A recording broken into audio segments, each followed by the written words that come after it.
来关心南韩的脱北组织，伫初六半暝啊，有向北韩放10粒大型的空飘气球，内底有缀真侪批评北韩领导人金正恩的传单，嘛有缀一寡南韩流行音乐的 USB， 要来反制北韩进前飞过来内底底本数的这家规啊。南韩的总统尹锡悦初六嘛公开表示，北韩的威胁，南韩的政府袂激点点。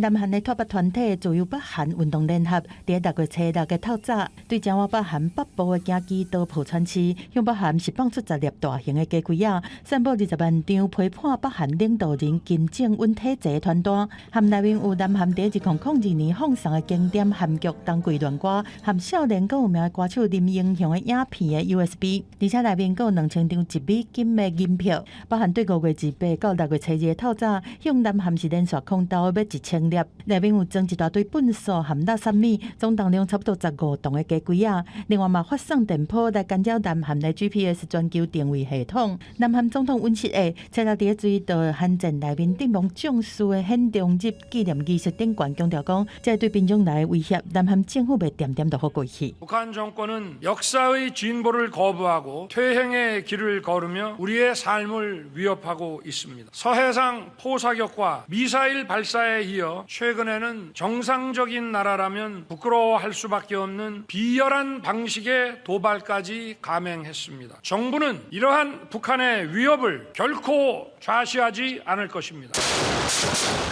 为了反制北韩对空中飞过来这垃圾鸡龟啊，这起无空的手段，南韩进前已经终止2018年和北韩签的919军事协议，恢复军事分界线迄边的军事训练。另外，初5美国的 B-1B 战略轰炸机是参加韩美空中联合军演，继7年了后，第一摆伫朝鲜半岛空炸射击训练场投射联合直接攻击弹药 JDAM。这摆演练的重点是美国履行对南韩提供延伸威胁的协防承诺，提升两军互通性和联防的态势。韩联社分析指出讲，美军投射 JDAM 经确导引炸弹的目的，就是要展现因应对北韩一直空投垃圾米鸡龟仔，这少年耍起无抗行为的能力。公司新闻新闻部编译。